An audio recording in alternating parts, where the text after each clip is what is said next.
Glad you could tune in. Thanks so much for joining me on another Marc Harvill painting tutorial video. If you've not already done so, please subscribe to my YouTube channel, and I certainly appreciate your support, and your comments are always welcome. So let's go ahead and talk about what we've got going on here. Last time we left off, we added our tree, and I went ahead and took the liberty of adding these bushes down here. I did not show that on that video, but it's fairly repetitious of what we've kind of already done up to this point on this tree. What I'd like to do now is I'd like to work on our shoreline. And so this little kind of dirt area right here is kind of where I want to focus our attention right now. That would lead into the grass as well. I think as I ponder on this painting, I'm thinking of maybe adding a couple swans, maybe floating out in the lake, but we can look at that at a future video possibly. So anyway, so let's go ahead and talk about what we're going to do here, and let's get going. All right, so how we're going to tackle this real quickly is I've kind of brought this kind of mid-tone color in here, which is really just some titanium white and a little bit of burnt sienna. And now I'm going to come back through here, and I want to start identifying, just adding a little texture. I'm going to use my tree and texture brush, which is right here, and I'm going to kind of open up the head on this brush so that it's really kind of spiky, just like that. And I'm going to use Liquid Original, and I'm going to come in here with just a little bit of our ivory black and a little bit of dioxazine purple. And I think purple is a great natural shadow color, and so I think it'll work really nicely for this effect. But we just want to come through here and gently start to kind of add on a little bit of pebbles and little rocks, and just kind of bring in some of the shadows kind of gently.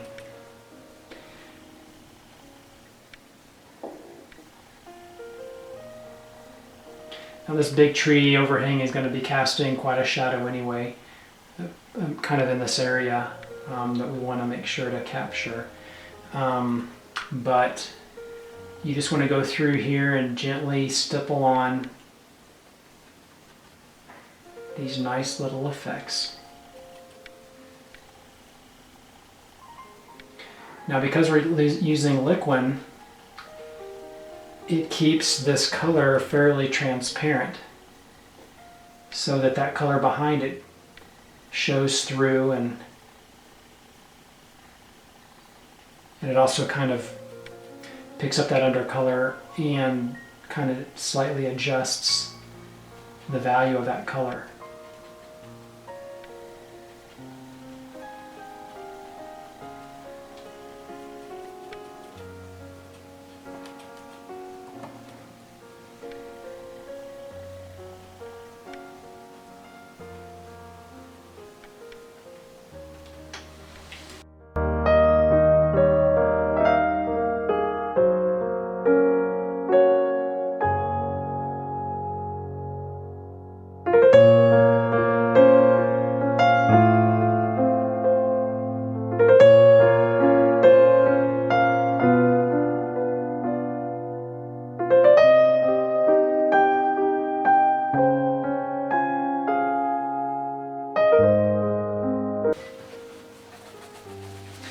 Okay, now that we've added in that kind of darker little shadows, little pebbles and so forth, I'm going to come back into my Liquid, and what I want to do is I'm going to take a little bit of white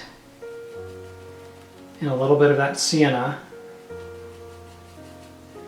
and I'm going to kind of create a fairly kind of light tan color. And with the same concept, I want to come through and start kind of redefining some areas that have some light pebbles just on top of that. And since it's going to be tucked in shadow, I don't necessarily need to go over that quite as much. I just need to kind of show the line where this light color is kind of sort of coming through. So I'm going to come through here now and dot on these nice kind of brighter tan dirt and pebbles through here on top of that dark. So that's what we'll do now.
So we fairly well got this where we want it. What I want to do though is I want to come back in and I'm going to take again my little 5/0 round brush here, and I'm just going to come through here. I want to add just a little bit more maybe separation among the stones, and to achieve that I'm going to come in and grab some titanium white, a little bit of the burnt sienna,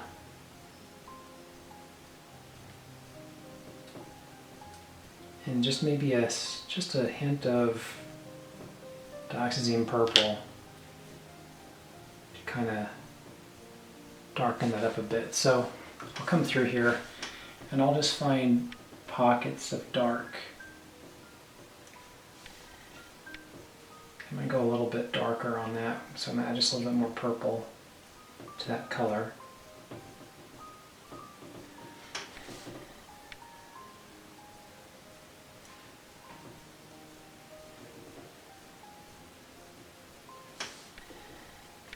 I'm just going to come through here and find areas where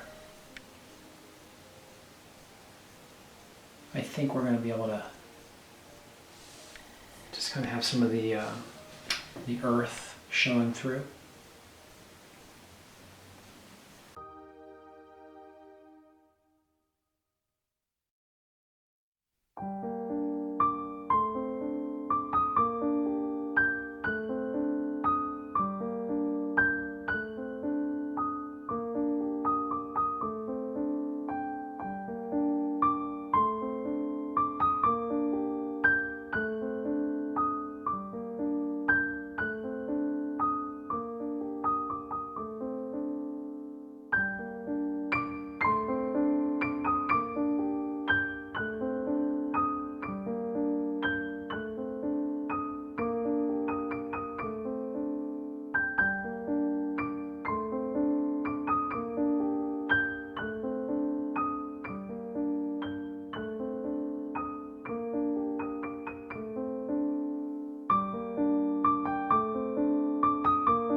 Start coming through and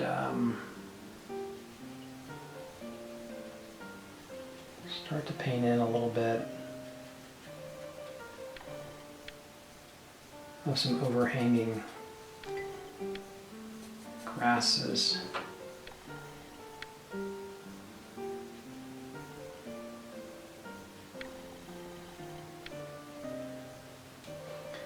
I'm just kind of giving it a bit of a upward stroke here.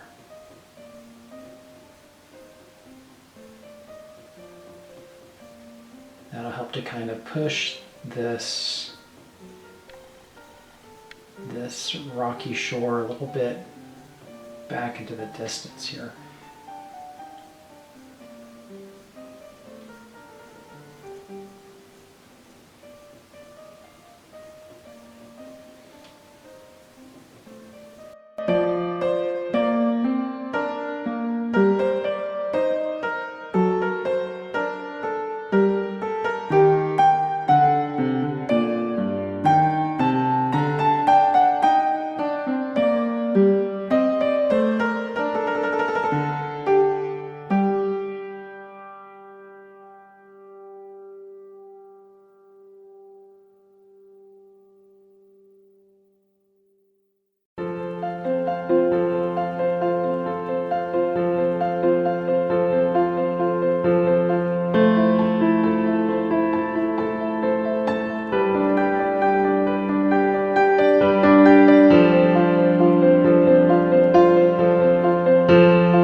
All right, so that is kind of how I put together doing my foreground here with our clumps of grass. So the next time we meet, I'm going to add our final touch to this painting. This will be the final video that I'll be adding our swans in the lake. So hopefully you can tune in for that. And once again, thank you so much for tuning in. Please subscribe to my YouTube channel, and I'll catch you again on the final episode of completing this painting. Thanks for tuning in. Bye.